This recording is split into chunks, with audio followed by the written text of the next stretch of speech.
From a collection of Unmitigated Pedantry, the blog of history professor Bret Devereaux. This isn't Sparta. Part 6, Spartan Battle. This week, the part you have all been waiting for. We're going to look at how the Spartans fought. This is part 6 of our series looking at Sparta and its place in cultural memory. As we discussed briefly before, there are two core myths in the Spartan mystique: the myth of Spartan equality and the myth of Spartan military excellence. We have spent the last 4 weeks examining the former and found it badly wanting. Of course, the myth of Spartan equality isn't what guarantees Sparta's place in popular culture. Sure, academics and op-ed writers might discuss Spartan society, but we don't make movies and video games about Spartan society. Perhaps we should. They'd be distressing dystopias, but there's a market for that these days. We make movies and video games about Spartan warriors. And to a lot of folks, that's all that matters. The child abuse, brutality, slavery, demographic collapse, and all the rest become somehow worth it if that results in Sparta producing the best warriors. Now, clearly I object to this position strenuously. What honor is gained by a mighty defense of a horrific, inhuman system? But so much of the Spartans' fame, whatever the condition of life they protected, is wrapped up in their reputation as warriors. Spartans are supposed to be warriors, maybe the ultimate warriors, or perhaps total warriors, whatever that means. As best as I can tell, it means mediocre hack and slash, which, as we'll see, is oddly appropriate. What to call your one-man army super soldier? Obviously, you call him a Spartan, or John Spartan. And all of that is before we get here. Image: Spartan shield line at Thermopylae from 300. Image description: this scene, and no other scene in this movie, is actually one of the better depictions of Greek hoplite warfare I've seen on film. It's not perfect. The Spartans are probably holding their spears wrong, and all together push, unified shove isn't described anywhere in our sources. It is hardly the same as the Othismos, which I will not debate here. But in terms of showing the dense formation with mutual overlapping shields, it's better than average. End of image description. The image of Sparta and the Spartans that is being presented here has a few interlocking parts. We're going to take those parts and break them up separately so that we can test them one by one against the ancient evidence. In particular, we want to test the ideas that the Spartan phalanx was qualitatively different and better in organization, discipline, or combat capabilities than the phalanxes of other Greek poleis or even other ancient states. That the individual Spartan, or just Spartiate, was some sort of ideal or ultimate warrior individually. That, as consequence of the previous two, the Spartans had the best army in Greece, and a very high quality army by the standards of the ancient world. So now, it's the myth of Spartan military excellence's turn to be put to the test. I want to be clear that this week's analysis is a pound-for-pound battle analysis. We'll look at strategy, logistics, and scale next week when we close out the series. Today is all about winning battles, which, as we'll see next week, is a far cry from winning wars or achieving grand strategic objectives. As always, if you like what you are reading here, please share it. If you really like it, you can support me on Patreon. And if you want updates whenever a new post appears, you can click below for email updates or follow me on Twitter at Bret Devereaux for updates as to new posts, as well as my occasional ancient history, foreign policy, or military history musings. So grab your shields, pick up your spears, put on your helmets, because it's time to have some hoplite battles. All together now! In 300, when the Spartans arrive at Thermopylae, Leonidas gives a speech to Ephialtes, changed from a local shepherd into a Lacedaemonian hypomeones for some reason, about the strength of the Spartan phalanx. Each hoplite in the formation, hoplite being the term for the Greek heavy infantryman who carried the aspis shield, sometimes called a hoplon, thus the name, covered not only himself but the man to his left with his shield. 300 presents this as somehow uniquely Spartan. When the Arcadians finally fight, they are, quote, more brawlers than warriors. They make a wondrous mess of things, end quote, compared to the Spartans. Image. Leonidas saying to Ephialtes, each Spartan protects the man to his left. Image description. Leonidas explaining the phalanx to Ephialtes. The full line runs, quote, your father should have told you how our phalanx works. We fight as a single, impenetrable unit. That is the source of our strength.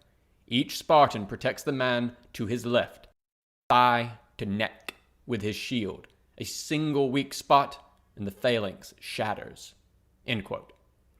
This is rich, coming from a polis which always fought in coalition with other Greek states, which always forced its own non-Spartiates to fight in the phalanx, sometimes even including enslaved helots. So there were, in fact, many weak spots, and which would increasingly come to rely on hypomeones, like this version of Ephialtes, to fight in place of the ever-dwindling, ever-richer Spartiates. End of image description. Pedantry note, I am, of course, aware of the debate among Greek historians about the nature of the phalanx. I hold, with some modifications, the orthodox view on the hoplite phalanx. More Western way of war and less Greek warfare, myths, and realities. And so, that's what you'll get here. Don't worry if that means nothing to you, it's just there to inform the handful of people who care. This argument is unchanged in either case. This impression that the hoplite somehow belongs to Sparta is reinforced by the way that objects, like the Corinthian helmet, the round Greek aspis shield, those Spartan obstacle course races use both, sometimes even the complete hoplite panoply. Note, panoply means all the gear and refers to the complete set of equipment, in this case of a hoplite, have been assimilated not as Greek imagery, but as Spartan imagery in popular culture. I've seen more bad web articles than I can count where this stuff is described as Spartan equipment, as if the rest of the Greeks carried something different. This is nonsense. The hoplite phalanx was the common fighting style of essentially all Greek polis. It was not unique to Sparta.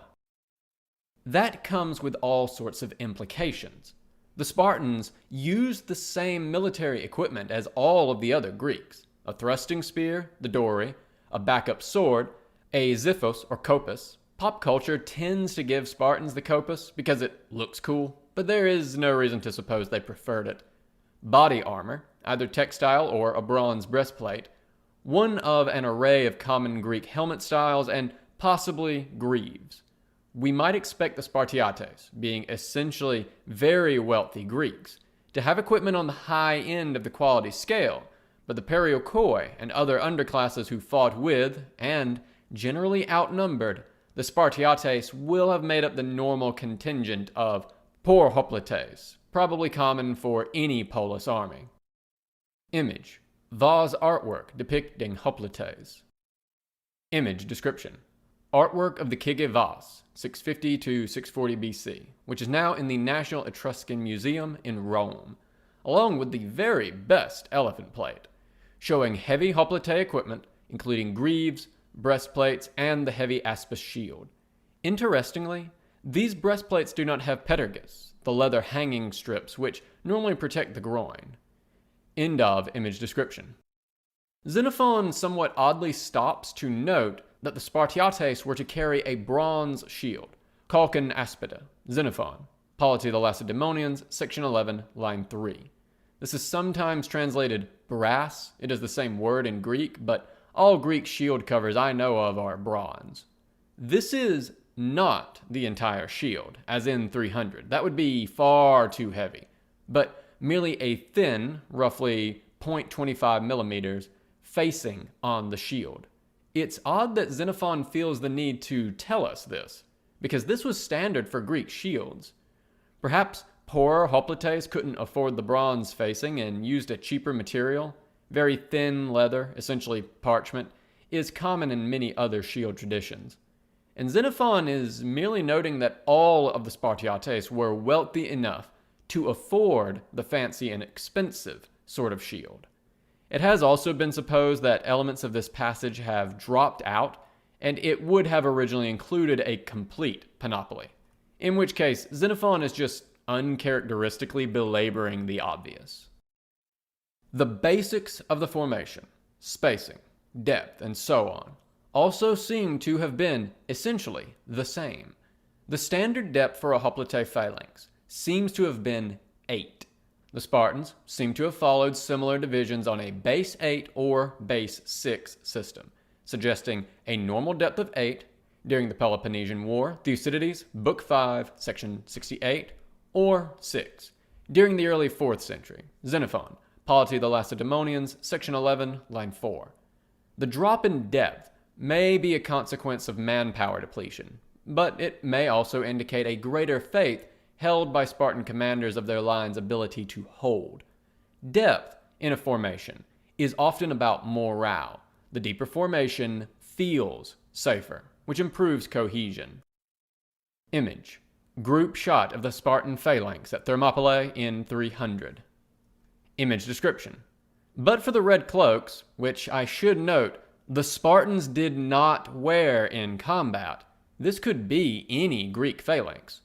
Indeed, given that the various elements of the Greek coalition army at Thermopylae would have needed to rotate forces, because hoplite combat is exhausting, it was any Greek phalanx.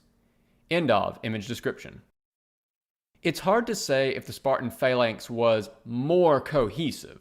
It might have been, at least for the Spartiates. The lifestyle of the Spartiates likely created close bonds which might have aided in holding together in the stress of combat.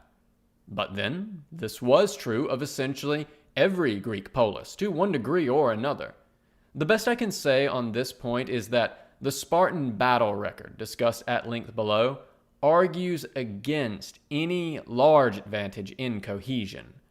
That said, the Spartan battle order does seem to have been notably different in 2 respects. First, it had a much higher ratio of officers to regular soldiers. This was clearly unusual, and more than one ancient source remarks on the fact. Thucydides, Book 5, section 68, Xenophon, Polity of the Lacedaemonians, section 11, lines 4 to 5, describing what may be slightly different command systems. Each file was under the command of the man in front of it. Xenophon, Polity of the Lacedaemonians, section 11, line 5. 6 files met in Enomotia, commanded by an Enomotarchos. 2 of these put together were commanded by a Pentaconter, literally commander of 50, although he actually had 72 men under his command. 2 of those form a Lokos, commanded by a Lokagos, and 4 Lokoi made a Mora, commanded by a Polemarchos, literally war leader. There were 6 of these in Xenophon's time. Compared to most Greek armies of the time, that's a lot of officers, which leads to... Second, it seems to have been able to maneuver somewhat more readily than a normal phalanx. This follows from the first. Smaller tactical subdivisions with more command personnel made the formation more agile. Xenophon clearly presents this ability as exceptional, and it does seem to have been. Xenophon, Polity of the Lacedaemonians, section 11, line 4. Hoplite armies victorious on one flank often had real trouble reorganizing those victorious troops and wheeling them to flank and roll up the rest of the line. For example, the Athenians at Delium, Thucydides, Book 4, section 96, lines 3 to 4. The Spartans were rather better at this. For example, at Mantinea, Thucydides, Book 5, section 73, lines 1 to 4. They also seem to have been better at marching and moving in time. Now, I do not want to oversell this point. We're comparing the Spartans to other hoplite forces, which, in the 5th century especially, were essentially dumbfire missiles. The general, or generals, point the phalanx at the enemy, hit go, and then hope for the best. Really effective command, whatever Wheeler refers to as the general as battle manager, really emerges in the 4th century, mostly after Spartan power was already broken. E. Wheeler, the general as hoplite, in Armies of Classical Greek, editor Wheeler, 2007. While right wing, left wheel is hardly the most complicated of maneuvers, especially given that the predictable rightward drift of hoplite armies in battle meant that it could be planned for, compared to the limitations of most hoplite forces, it marked the Spartans out as unusually adept. More complicated Spartan maneuvers often went badly. Spartan forces at Plataea, 479, Herodotus, Book 9, Section 53, failed to effectively redeploy under orders, precipitating an unintended engagement. Plugging a gap in the line once the advance was already underway but before battle was joined, something Roman armies do routinely, was also apparently beyond the capabilities of a Spartan army. Thucydides, Book 5, Section 72. While the Spartans are often shown in popular culture with innovative tactical formations, like the anti-cavalry wedge or anti-missile shield ball, both of which, to be clear, are nonsense, formations in 300, in practice the Spartan army was tactically uncreative. Like every other hoplite army, the Spartans formed a big rectangle of men and smashed it into the front of the enemy's big rectangle of men. Notably, as we'll see, the Spartans made limited and quite poor use of other arms, like light infantry or cavalry, even compared to other Greek poleis. And the bar here is very low. Greek combined arms, compared to say Roman or Macedonian or Persian combined arms, was dismal. If anything, the Spartans were less adaptable than other hoplites. Image: Spartan anti-cavalry wedge from 300. Image description: the anti-cavalry wedge formation we see in the film is, I must note, very stupid. Later, when cavalry needed to break an infantry square, they would aim the attacks on the corners. This formation presents the corner to the cavalry, and for good measure gives a nice, long, unshielded left flank for the cavalry to ride along throwing javelins or shooting arrows. End of image description. So, on the one hand, compared to other Greek hoplite phalanxes of the 4th and early 3rd centuries, the Spartans were, perhaps, half a step above the rest. On the other hand, compared to, say, a Hellenistic Macedonian phalanx, which might, say, open ranks, admit light infantry, close ranks, and then form square, all while under attack. Magnesia, Appian, The Syrian Wars, 35. Spartan tactical flexibility and maneuver was hardly impressive, and the Roman specialist in me must note, compared to the Roman legion, even the Macedonian Sarissa phalanx was itself rigid and unresponsive. Polybius, section 18, lines 31 to 32. Image: tactical map of the Battle of Gaugamela. Image description: Battle of Gaugamela. Alexander the Great and his Macedonians against Darius III and the Persian army. Battles of this size and complexity completely exceeded the capabilities of Spartan command. End of image description. Part of this, to be fair, is about time. Tactical sophistication increases quite a bit from 500 to 50 BC. But that's the thing about judging the Spartans. The claim is often not, they were a couple of strokes better than par for their day, but rather, they were the best ever. As we'll see, this second statement is pretty clearly nonsense. The Spartans manage a profoundly disappointing 0-2 record against the Macedonian phalanx, plus one no contest where they let Philip II just walk all over them without a fight. They were thus quite clearly second best, at most, even in the limited pool of Greek-speaking armies in classical antiquity. Indeed, what we might say is that the Spartans' phalanx was, in most respects, just like every other Greek hoplite phalanx, with the addition that Spartan command and coordination was somewhat better, but hardly excellent, by the broader standards of antiquity. Single combat. Image: Leonidas spearing a Persian.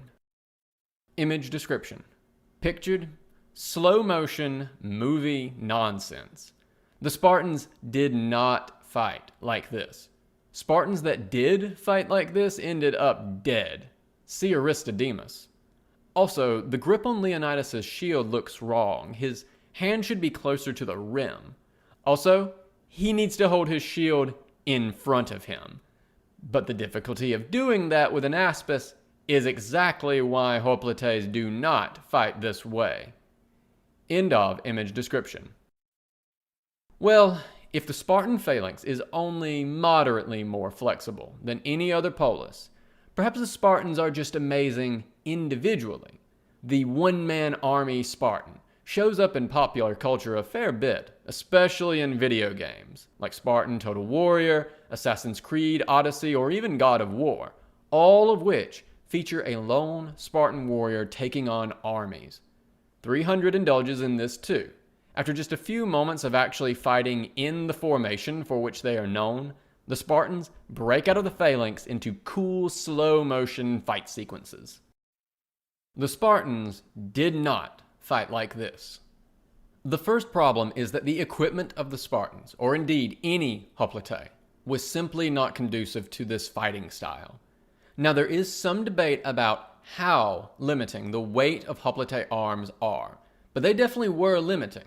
The question is how much. The biggest culprit here is the hoplite shield itself, the aspis.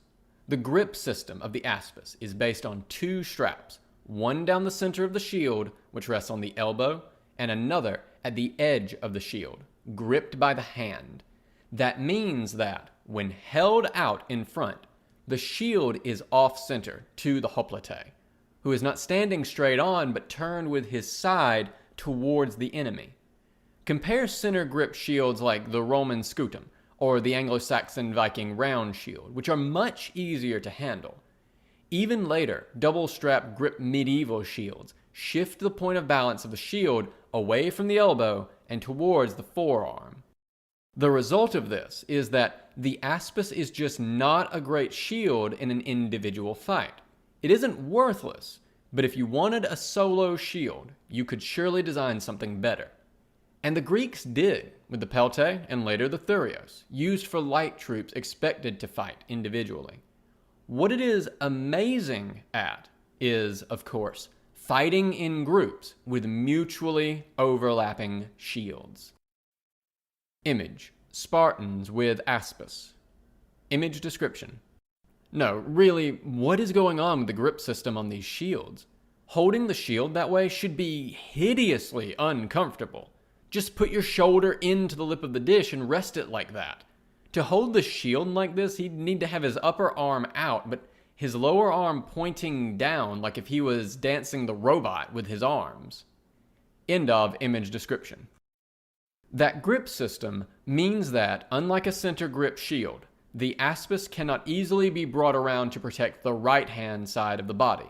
This is made worse because Greek forms of body armor, either the linothorax or bronze breastplates, somewhat limit the ability to twist the upper body. This system also limits the ability to use the shield itself as a weapon. The best a hoplite can do is a open door slam, swinging their arm out, which exposes their entire body, and isn't that strong of a strike either.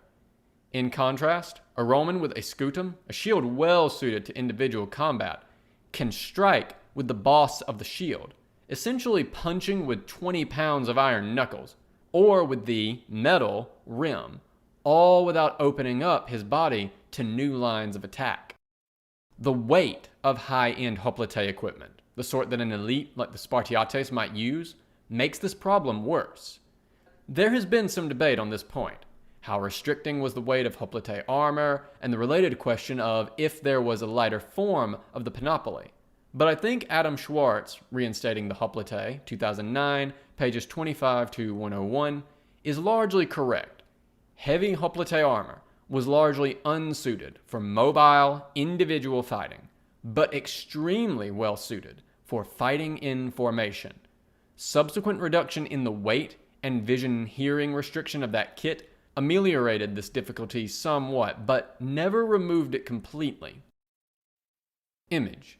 Inside grip of Aspis from 300. Image description. Aha! I knew the grip construction was wrong, and it is very, very wrong. The grip actually places the middle of the forearm, rather than the elbow, at the center of balance, making the shield a sort of screwed up center grip. That explains a lot of the shield movements in the film, which look neat but ought to be uncomfortable or impossible with an actual Aspis. End of image description. So the Spartans, like all hoplites, were oriented very strongly towards group combat. The one-man army is simply not how they fight, nor how they ever intended to fight. Well, okay, perhaps they fight in groups, but are individually better at it. There is something to this. Multiple sources, most notably Xenophon, stresses the greater degree of physical fitness that the Spartiates display. Xenophon, Polity of the Lacedaemonians, section 4, line 5, section 5, line 9. The Spartiates were rich, after all, so they were well fed and able to build muscle accordingly. They also had a pretty active lifestyle, mostly things like sport hunting, and kept athletically active. Chances are the average Spartiate was, thus, larger and fitter than the average hoplite. Although again, the other Lacedaemonians in the phalanx, Perioikoi, Hypomiones, Mothakes, Neodamodes, even Helots fighting as hoplites, would probably balance out this effect to at least some degree, more strongly as time went on and the number of Spartiates shrunk. But what about martial skills and combat expertise? The fact is, there isn't much evidence for a Spartan military training regime. Certainly nothing like what the Romans had, or even what later Hellenistic Greek polis set up. We've already discussed the agoge, and you will note that at no point did swordsmanship, spear use, shield use, or anything of the like come up. There is, to be fair, some mock battles with fennel stalks in place of spears, and some war dances which may have served to mimic combat. But the agoge isn't a training program. It's an indoctrination program. Plutarch and Xenophon, who describe it, are quite clear on this. The point is to produce men who are obedient to the laws and subservient to the community. Xenophon, Polity of the Lacedaemonians, section 2, lines 10 to 11. Plutarch, Life of Lycurgus, section 25, line 3. Any advantages to military quality are evidently secondary. See, for example, Xenophon, Polity of the Lacedaemonians, section 2, line 7. Xenophon himself notes, in the words of Cyrus, who he presents as an ideal ruler, that hoplite-style warfare in close combat required little practice. Xenophon, Seripadia, Book 2, Section 1, lines 9 to 16. And I want to stress two things about this statement. First, that Xenophon had seen a lot of hoplite battle when he knew this, and was in a position to know, and second, that he had also seen a lot of Sparta. It is hard to imagine Xenophon, with his laconophilia, saying that practice for hoplites was unimportant if the Spartans had relied on it heavily. Nevertheless, there he is, saying that all of the movements a hoplite actually needed to perform, blocking with the shield, striking with spear or sword, were instinctive and did not need to be taught or practiced. Image. Leonidas preparing to throw a spear. Image description. Pictured. Leonidas doing a good job opening up his unprotected body to attack by swinging his shield way out to the left where there aren't any enemies. Also, the hoplite spear, the dory, is not weighted for throwing, so this plan is awful. Also, who throws away their primary weapon? I'm beginning to think Leonidas is actually not very good at this. End of image description. Plato provides our first solid evidence for the hoplomachia, practice drills in hoplite warfare, but immediately suggests through the person of Laches that the Spartans specifically do not practice it. Plato, Laches, 182d to 183a, because they think it doesn't work. There is clearly some practicing with arms in Sparta, as elsewhere in Greece. See J.K. Anderson, Military Theory and Practice in the Age of Xenophon, 1970, 84 to 93, for the best discussion of the evidence. Note also Wheeler, Hoplomachia and Greek Dances in Arms, 1982. But it never approaches the formal weapons drills we see from the Romans, or the complex fighting systems of the late Middle Ages. Nor does Sparta appear to be meaningfully exceptional in this regard. They seem to be exactly as tutored, or untutored, as all the other Greeks.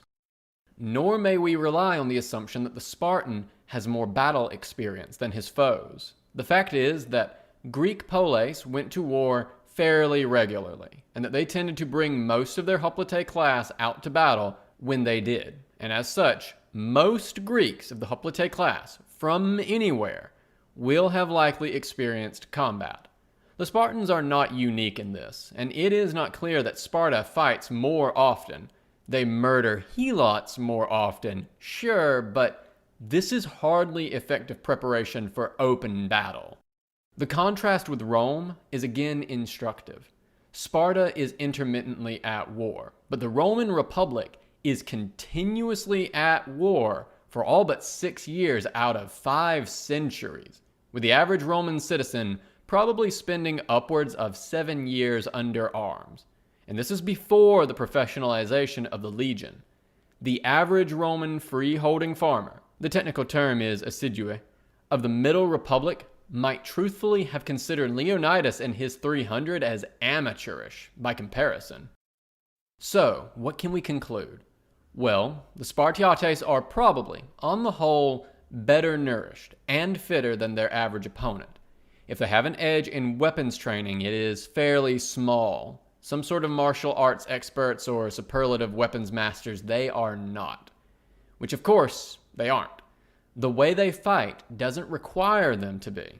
Hoplite fighting was never about individual martial excellence or skill, but about holding a position in the formation, supporting, and being supported in turn by the shields of the men around you. The hoplite did not need to be a spearmaster, and evidently, we must agree with Xenophon, gained little from becoming so. Spartan season batting average.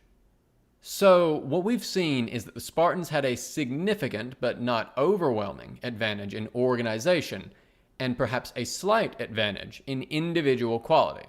But in most respects, the Spartan phalanx was a phalanx like any other. So, how good were they? Put another way, how impactful were these advantages? Surely if the Spartans were as good at fighting as our popular media and popular opinion make them out to be, they must at least win almost all of their battles, right? Let's test that, shall we? Below, I have listed roughly 40 battles involving the Spartans, some large, some small, in the period between 500 BC and 323 BC. I haven't chosen this period by accident. It represents the best and most sustained period for our evidence, reducing the chance of major battles being missed because our sources don't know about them. It also represents a big chunk of the run of the Spartan state. It is not an exhaustive list, but I think I've managed to catch all of the major battles and many of the significant minor battles, and even some insignificant ones. Image, Spartan from 300, looking concerned at the camera. Image description. Ah, crap. This jackass actually counted all our battles instead of just assuming we're amazing. Uh-oh. End of image description. The goal here in particular is to test how the Spartans fight against peer competitors, meaning primarily other poleis or at least other states. I've included battles against Persia and Macedon as well. Because we want to know how Sparta stacks up against other states, I am excluding battles against the Helots. Sparta gains no advantage by having frequent, but easily suppressed, slave revolts. The format here is date, battle name, result. I've included indications where the Spartans were in a pan-Greek coalition and where the battle was at sea. For some of the more obscure battles, I have included text references. 494, Battle of Sipea, victory over the Argives. 480, Battle of Thermopylae, defeat against the Persians, coalition. 480, Battle of Artemisium, draw, defeat against the Persians, coalition, naval battle. 480, Battle of Salamis, victory over the Persians, coalition, minimal Spartan involvement, naval battle. 479, Battle of Plataea, victory over the Persians, coalition. 479, Battle of Mycale, victory over the Persians, coalition. Early 400s, Battle of Tegea, victory over Tegea, Herodotus, Book 9, Section 35, Line 2. Early 400s, Battle of Depaea, victory over Tegea and Arcadia, Herodotus, Book 9, Section 35, Line 2. 457, Battle of Tanagra, victory, draw over Athens and Argos. Note, effects undone within the year due to heavy Spartan losses, which result in Spartan withdrawal. With the sack of Githyon, Thucydides, Book 1, Section 108, lines 3 to 4, war ends in a draw. 427, Siege of Plataea, victory over Plataea. 426, Battle of Opeia, defeat against Athens, Thucydides, Book 3, Section 108. 425, Battle of Pylos, Sphacteria, defeat against Athens. 422, Battle of Amphipolis, victory over Athens. 418, Battle of Mantinea, victory over Athenian, Argive coalition. 418-17, Battle of Hysia, victory over Argos. 417, Battle of Ornea, defeat against Athenian, Argive coalition. 411, Battle of Syme, victory over Athens, naval battle. 411, Battle of Eretria, victory over Athens, naval battle. 411, Battle of Cnosima, defeat against Athens, naval battle. 411, Battle of Abydos, defeat against Athens, naval battle. 410, Battle of Cyzicus, defeat against Athens, naval battle. 406, Battle of Nautium, victory over Athens, naval battle. 406, Battle of Mytilene, victory over Athens, naval battle. 406, Battle of Argonacea, defeat against Athens, naval battle. 405, Battle of Agospotami, victory over Athens, naval battle, wins the Peloponnesian War. 395, Battle of Haliartus, defeat against Thebes. 394, Battle of Nemea, victory over Theban, Argive, Athenian, Corinthian coalition. 394, Battle of Coronea, victory over Theban, Argive coalition. 394, Battle of Cnidus, defeat against Persia, naval battle. 391, Battle of Lycaeum, defeat against Athens. 382, Battle of Olynthus I, draw, defeat against Olynthus. Xenophon, Hellenica, Book 5, Section 2, lines 35 to 43.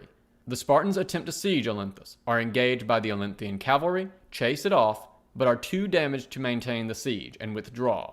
I count this as a draw defeat, even though the Spartans erected a victory trophy, because they did not achieve their operational objective. 381, Battle of Olynthus II, defeat against Olynthus. Xenophon, Hellenica, Book 5, Section 3, lines 3 to 7. The Spartan army from Olynthus I tries again, and is annihilated in the effort. 376, Battle of Naxos, defeat against Athens, naval battle. 375, Battle of Tegarea, defeat against Thebes. 371, Battle of Leuctra, defeat against Thebes. Messenia Helots freed. 368, Tearless battle, victory against Arcadian, Argive, Messenian coalition. 362, Battle of Second Mantinea, defeat against Thebes.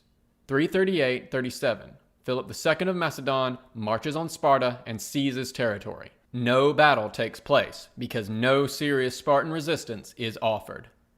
331, Battle of Megalopolis, defeat against Macedon. Phew, okay. That list is big and intimidating. Let's give some basic figures. First off, the total batting average, counting victory draw as 0.5 of a victory and draw defeat as 0.5 of a defeat, with each also being 0.5 of a draw. Spartan victories, 18.5. Spartan defeats, 18. Draws, 1.5. Spartan batting average, victories over battles, 0.486.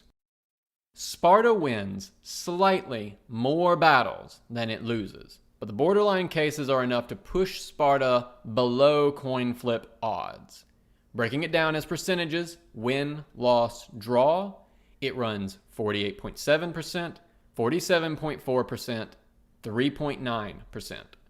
Figures rounded, please note that Philip's invasion in 338 is not counted in this math, since no battle took place, meaning the above list has 38 battles, not 39. Counting it as a defeat, no contest, would put the Spartans properly underwater, with more defeats than victories. The Spartan record against Macedon is worse. Cilicia, 222, falls outside of my date brackets, but is a crushing Macedonian victory. Sparta never actually defeats a Macedonian field army. The Spartans lose every time. Maybe the problem is naval battles. After all, the Spartans never had a reputation for naval excellence. What happens if we remove those? We get 12 victories, 11.5 defeats, and 0.5 draws. The balance functionally unchanged.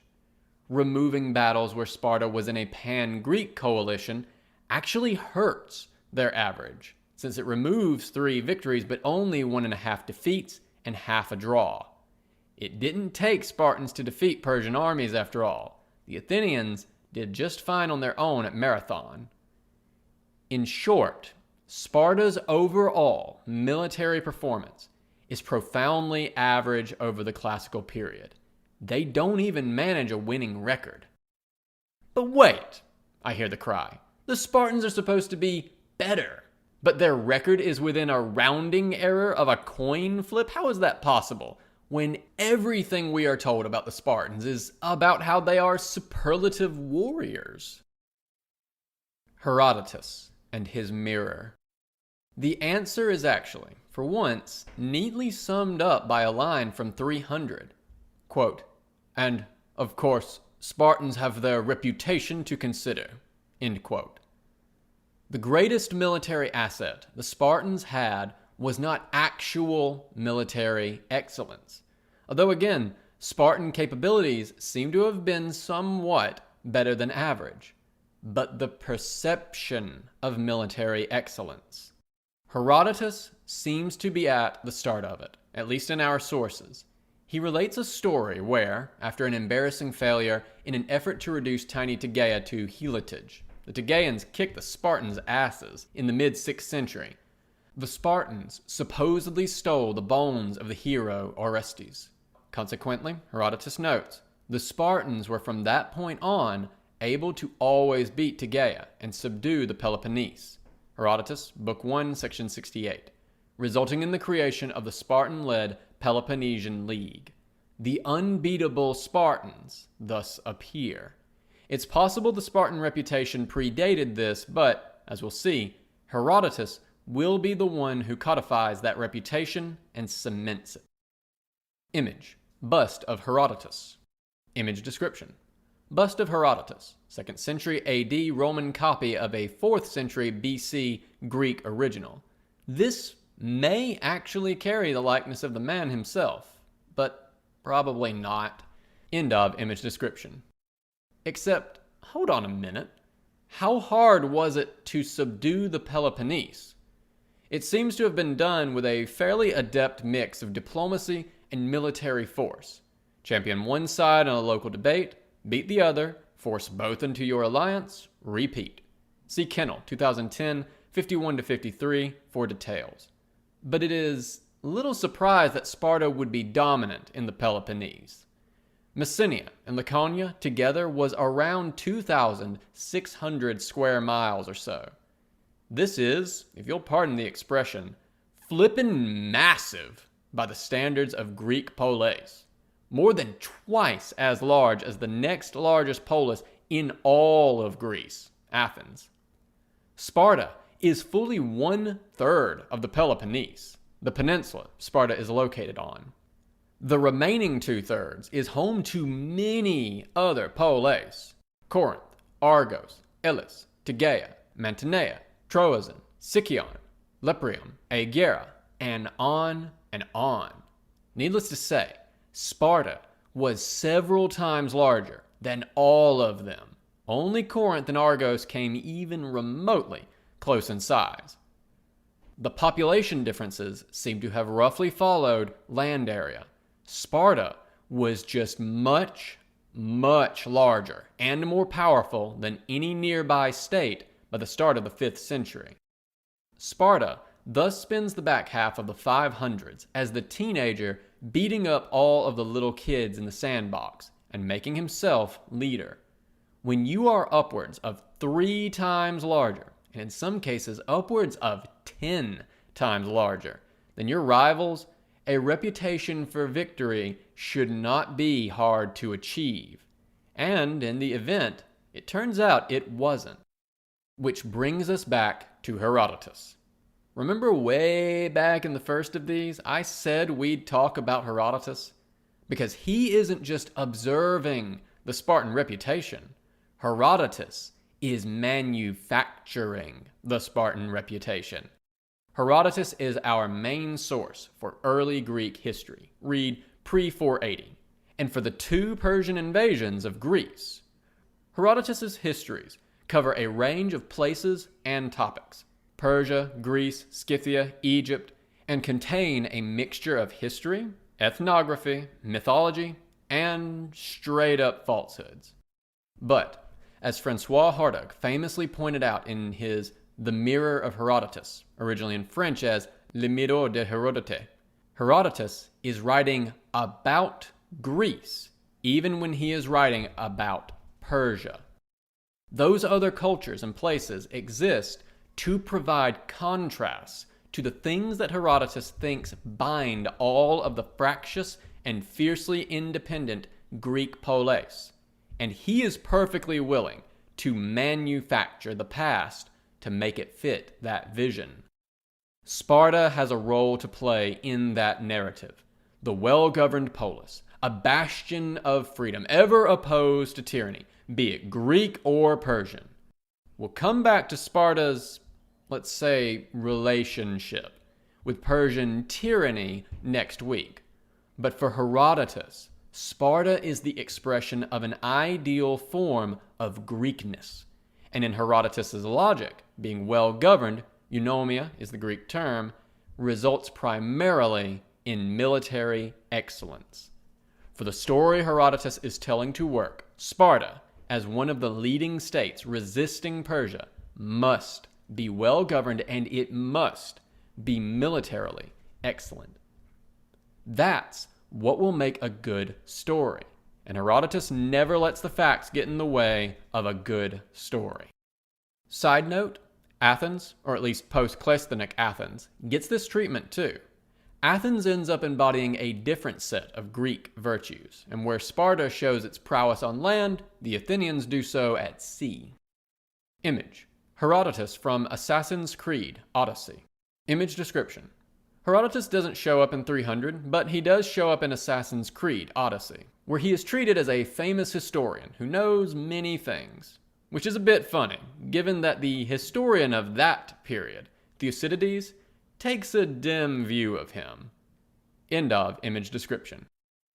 And so Herodotus, the myth maker, talks up the Spartiates at Thermopylae, the brave 300, and quietly leaves out the other Laconians, who, if you scrutinize his numbers, he knows must be there, to the tune of roughly 900 men, downplaying the other Greeks. Spartan leadership is lionized, even when it makes stupid mistakes. Thermopylae, to be clear, was a military disaster, and Spartan intransigence nearly loses the Battle of Plataea. But Herodotus represents this as boldness in the face of the enemy. Even more fantastically inept was the initial Spartan plan to hold on the isthmus of Corinth as if no one had ever seen a boat before. These shields will deceive you. The spin worked. Herodotus' work was well known, even in antiquity, and he set the tone for all subsequent retellings of the Persian Wars, despite the frequent complaints by later ancient authors that Herodotus' reliability was, let's say, complicated. I don't want to give the wrong impression. Herodotus is a valuable source, just one that, like all sources, has his own agenda at play. The Spartan reputation thus seems to be the product of half a century spent fighting far, far weaker opponents, combined with one very skilled propagandist with an agenda. That reputation was already deeply held, even by the early stages of the Peloponnesian War, such that Thucydides notes that nothing that happened in the war so shocked the Greeks so much as the surrender of 120 Spartiates at Pylos, Sphacteria, instead of dying with their weapons in their hands. Thucydides, Book 4, Section 40, line 1. The Athenians had, in the event, managed to trap a force of Spartans, Spartiates and other Laconians, on an island and harass them with arrow fire from a distance, never closing with them until the Spartans surrendered. This is, I must stress, in the context of a war that obliterated entire polis, shredded the diplomatic fabric of Greece, and was by far the largest war between Greeks that any of them knew of. But this, the shattering, if just for a moment, of the Spartan reputation, that was what shocked people. The image of Sparta, whatever the reality, was that deeply set. Image: bronze shield cover. Image description: bronze shield cover, looted from the Battle of Pylos, Sphacteria, 425. It's hard to see here, but an inscription has been punch-marked into it that translates to, quote, taken by the Athenians from the Spartans at Pylos, end quote. It was likely deposited as a votive offering in thanks for the victory. End of image description. Thucydides, amusingly, relates that some Greeks were so shocked they couldn't believe it, and one ally of Athens inquired to the Spartiates, then held as captives in Athens, if perhaps what had happened was that all of the brave men, the real Spartiates, had been felled by the arrows. To which the Spartans responded, quote, an arrow would be worth a great deal if it could pick out noble and good men from the rest, in allusion to the fact that the killed were those whom the stones and the arrows happened to hit. End quote. Thucydides, Book 4, Section 40, line 2. To be fair, the Spartans seem to have leaned into Herodotus' image of them as the best warriors in all of Greece and the eternal opponents of all kinds of tyranny. Spartan messaging in the war against Athens portrayed Athens itself as a tyrant city ruling over the rest of Greece, which was, to be fair, pretty accurate at the time. Likewise, the image of military excellence the Spartans put forward is picked up and represented clearly in the writings of Xenophon, Plato, Aristophanes, and Thucydides, though he is, at least, more skeptical that the Spartans are supermen, and in turn picked up and magnified by later writers, Diodorus, Plutarch, etc., who rely on them. Other states sought out Spartan military advisors, famously Syracuse, advised by the Mothax Gylippus, and Carthage, by Xanthippus, a Spartan mercenary. That reputation could be a real military advantage. Greek hoplite armies arranged themselves right to left according to the status of each polis's army. Polis almost always fight in alliances. Since Sparta was always the leader of its alliance, the Spartan king and his force always took the right, opposite the weakest part of the enemy army. You may easily imagine the men facing the Spartans. They know the Spartan reputation for skill, and do not have the advantage of me telling them it is mostly hogwash. and by virtue of where they are standing, know that they do not have the same reputation. Frequently, such matchups resulted in the other side running away before the Spartans even got into spear's reach. See, for example, Thucydides, Book 5, Section 72, line 4. There's a story in Xenophon, embedded in the larger Battle of Lechaeum, which I think illustrates the point well. Early on, the Argives, the men of Argos, always the enemy of Sparta, meet and rout a group of Ciconians, who are allies of Sparta. A passing Spartan cavalry company, under a Passimachus, sees this and rushes in. Getting off of their horses, they grab the Cicons' shields, marked with the city's sigma, and advance against the Argives. But, whereas later in the battle the arrival of the Spartans will trigger panic and retreat, here the Argives do not know they are fighting Spartans because of the shields, and so they advance with confidence. Passimachus with his small force is crushed. As he attacks, Passimachus declared, according to Xenophon, quote, "By the two gods Argives, these sigmas will deceive you," end quote. Xenophon, Hellenica, Book 4, Section 4, line 10. The two gods or twin gods here are Castor and Pollux. I rather think that Passimachus was deceived by the lambda his own shield may have carried. There is debate about if Spartan shields always had the lambda device. I tend to think they did not. Passimachus expected to surprise the Argives with his Spartan skill. Instead, he found out, fatally, that the magic was never in the Spartan. It was in the image of Sparta that lived in the mind of his opponent. The myth of Spartan military excellence. So what have we found? Sparta had a formidable military reputation, but their actual battlefield performance hardly backed it up. During the 5th and 4th centuries, Sparta lost as often as it won. Spartan battlefield tactics were a bit better than other Greek poleis, but this is damning with faint praise. The Spartiates themselves were mostly like every other group of wealthy Greek hoplites. But the Spartan military reputation was extremely valuable. The loss of that reputation during the Peloponnesian War does much to explain the rough decades Sparta would experience following its end. That is one of the core things we can learn from Sparta. A reputation for military excellence can often be more valuable than the excellence itself, real or imagined.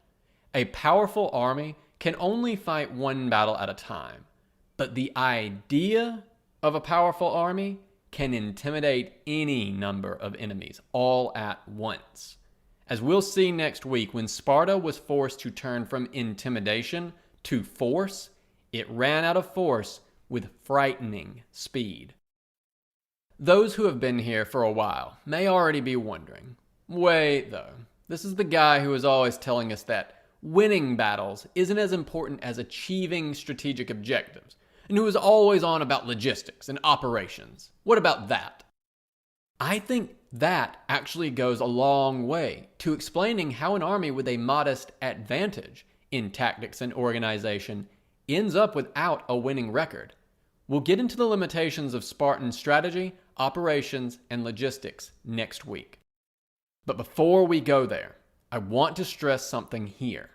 The horrors of Spartan society cannot be justified on the grounds that they produced superior soldiers, because they quite evidently did not. Sparta's actual military record was, in fact, depressingly average. Only the reputation was special. The men were just men. Next week, for the last post in this series, we're going to zoom out a bit and look at the operational and strategic layers, because there is more to war than just battles. How well did Sparta coordinate operations, handle logistics, deal with sieges, finance, and the other challenges of maintaining military activity? And how well did all of this military activity and diplomacy actually achieve the objectives of the Spartan state. And what might we take from all of this? This has been a recording from a collection of Unmitigated Pedantry, the blog of history professor Bret Devereaux, recorded by myself, A Great Divorce, for accessibility and sharing purposes. If you enjoyed this content and wish to engage with it or support Bret, please check the description for links to the original post on his blog, his Twitter, and his Patreon. I highly encourage you to share, support, and engage with his works on any and all platforms, if you are so inclined. If you wish to support me, please do remember to like, share, and subscribe to this and any other content here that you enjoy. Thank you so much for listening.